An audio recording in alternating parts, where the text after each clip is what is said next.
Hello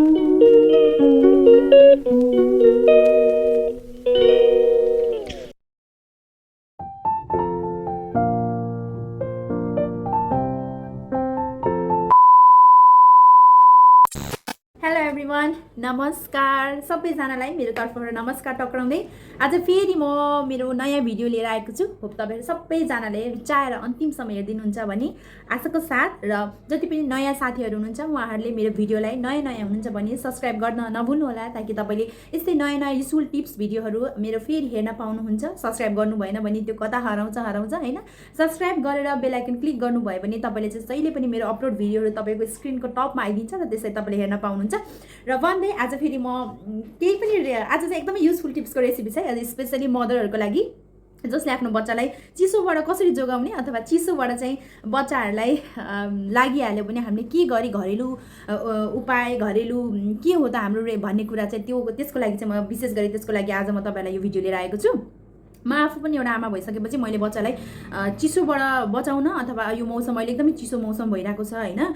अब चिसो मौसमबाट मैले बच्चालाई कसरी लागेमा घरेलु टिप्सहरुबाट कसरी मैले नानीलाई अथवा मेरो नानी अथवा तपाईको सबै आमाहरूले आफ्नो बच्चालाई कसरी हामीले सन्चो बनाउन सकिन्छ भन्ने नै हाम्रो एकदमै हुन्छ। मेडिसिनहरु डाक्टर प्रिस्क्रिप्सन मेडिसिनहरु भन्दा पनि घरेलुबाट सन्चो पार्न पाए एकदमै खुसी लाग्छ हैन। त्यही हुनाले आज म तपाईहरुको सामु लिएर आएको छु सानो रेसिपी, जुन तपाईहरुले अन्तिमसम्म हेरेर मेरो रेसिपी रुचाइदिनुहुन्छ होला भनी आशा छ। केही गल्ती केही कमजोरी भएमा तपाईहरुले मेरो कमेन्ट बक्समा कमेन्ट गरेर भन्नुहुनेछ भन्दै आशाको साथ लाउनु साथीहरु हेरौँ के इन्ग्रेडियन्ट्स रहेको छ, के कसरी बनाउने छु। अन्तिमसम्म हेरेर सबै कुराहरु अन्तिमसम्म हेरेर मात्रै तपाईहरुले पनि बनाउन सुरु गर्नु होला, र मेरो भिडियो हेरिसकेपछि तपाईले पनि आफ्नो यस्तै भिडियोहरु बनाउनु होला, यस्तै युजफुल रेसिपीहरु बनाएर आफ्नो बच्चालाई दिनुहुनेछ भने आशाको साथ आउनु साथीहरु। ल बनाउन सुरु गरौँ। रहेको छ यो अदुवा, जुन चाहिँ मैले यसलाई पहिला नै धोएर सुकाएको अदुवा हो। रहेको छ भुटेको जिरा। तपाईहरु सबैजनाले यो जिरालाई कसरी भुट्ने, सबैजनालाई यो नर्मली नै भुट्ने हो, सानो मिडियम ग्यासमा, लो मिडियम ग्यासमा यसलाई भुट्ने। र मसँग रहेको छ यहाँ जिरा चाहिँ अलिकति थोरै लिएको छु मैले। तपाईहरुलाई चाहिँ यो जिरा पनि तपाईहरुलाई थाहा छ कि थाहा छैन, जिरा पनि एकदमै राम्रो औषधि हो। र मसँग यो जिरा छ, अदुवा लिएको छु, र मसँग रहेको छ एकदमै हुनै पर्ने यो चक्कीवाला गुड, यो मरिचको धुलो। तपाईहरुसँग मरिचको धुलो छैन भने मरिचलाई चाहिँ मिक्सरमा पिसेर यसलाई धुलो बनाउन पनि सक्नुहुन्छ। यो अदुवा रहेको छ, र अदुवालाई एकदमै सानो आगोमा यसरी नुन हालेर यसरी भुट्नु होला। नुन हालेर भुट्नु चाहिँ यो नुन रातो हुँदाखेरि यो अदुवा पनि भित्रसम्म मजाले भुटिन्छ भन्नु हो। त्यो कारणले तपाईहरुले पनि मैले जस्तै यसरी नुन हालेर यसलाई मजाले यसरी भुट्नु होला सानो आगोमा। मैले यसमा भुटेको अदुवा, ज्वानो र जिरालाई भुट्दै छु, मिक्सरमा ग्राइन्ड गर्दै छु है साथीहरु, हेर्दै जानुहोस्। यो चाहिँ मैले मरिच एड गर्दै छु यसमा।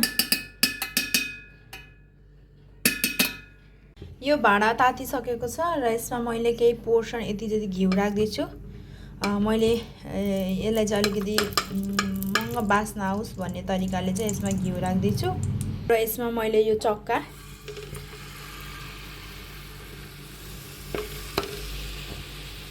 मैले एकदमै थोरै बनाउँदै छु। यो मेरो फर्स्ट ट्राइड हो, एकदमै राम्रो बन्यो भने मैले फेरि बनाउने छु भन्दै पग्लिन देऊ मजाले। मेरो यो पग्लेर यतिको भएको छ। अलिकति साथीहरु यो चाहिँ यसरी टाँसिन्छ हैन, तपाईहरु चाहिँ नातिनु होला, मजाले हिटमा मजाले पकाउनु होला यसलाई। यो पुरै पातलो हुनुपर्छ। र यो सबै पग्लिसकेको छ। अब यसमा चाहिँ मैले यसको अघि बनाएको मसला एड गरिदिन्छु।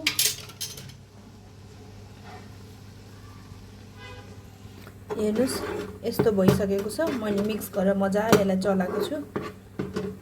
मैले यसरी कन्टेनरमा राखेको छु। यो चाहिँ अलिकति तातो छ, अलिअलि सिलाउन लागेको छ। अब मैले यसरी घिउ लिएको छु एकदमै अनि साथीहरु यसरी हातमा घिउ लिने, र यो चाहिँ एकदमै तातो हो, ठिक आफूले लिन सक्ने पोर्सन हातमा लिएर यसरी गोलो गोलो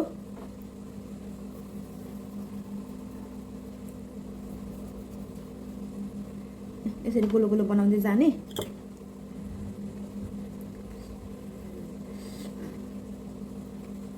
एकदमै छिटो बनाउनु पर्ने हुन्छ।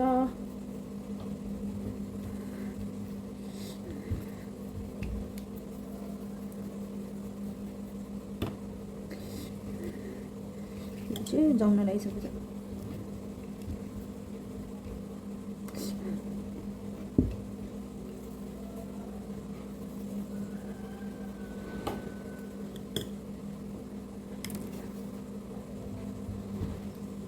मैले कतिसम्म बनाउन सक्छु थाहै छैन। यहाँ एकदमै तातो भइसकेको छ, तातो पनि छ प्लस जम्न लागिसकेको छ।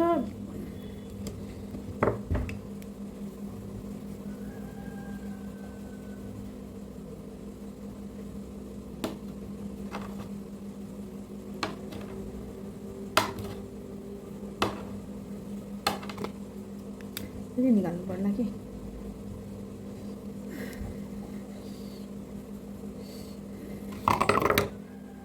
अलिक ठुल्ठुलो बनाउनु पर्ला। सानसानो बनाउँदा त सकिएन, जम्ने हो के भन्ने।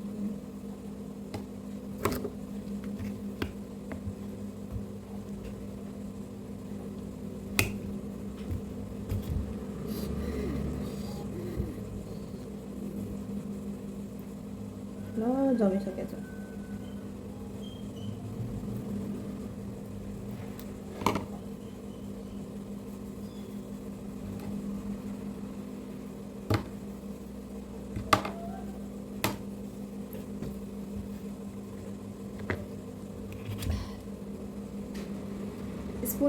स्पुनको हेल्पले चाहिँ अलिक मजाले हुँदो रहेछ है साथीहरू। तपाईँहरू पनि स्पुन ठ्याक्क सानो स्पुन लिएर गर्नु होला। यतिको पोर्सन निकाल्ने अनि यसलाई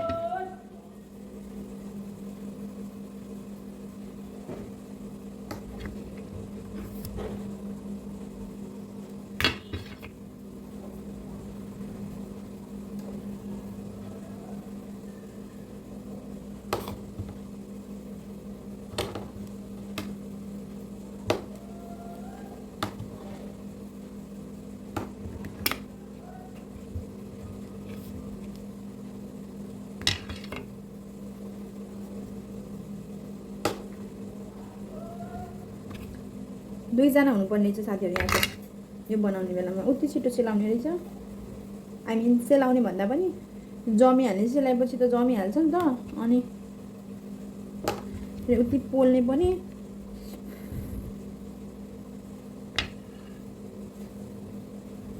हातले त त्यतिकै उठाउनै सकिन्न, पोल्छ।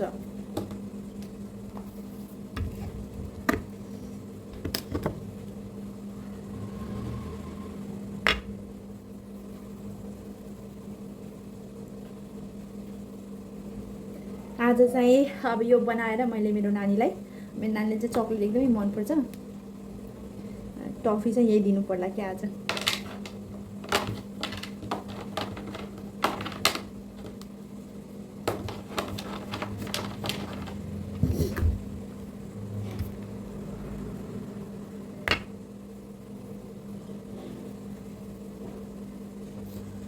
हेर्नु साथीहरू, मेरो चाहिँ अघि बनाएको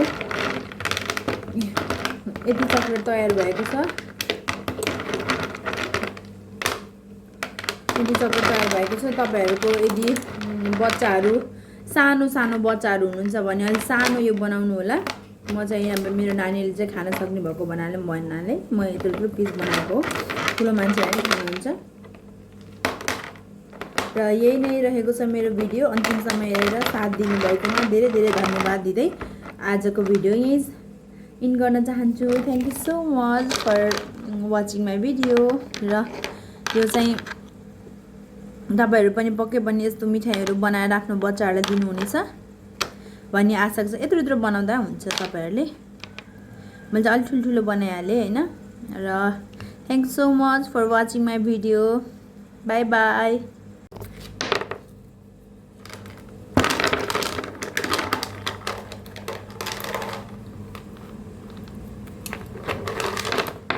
बेलीबाट बनाएको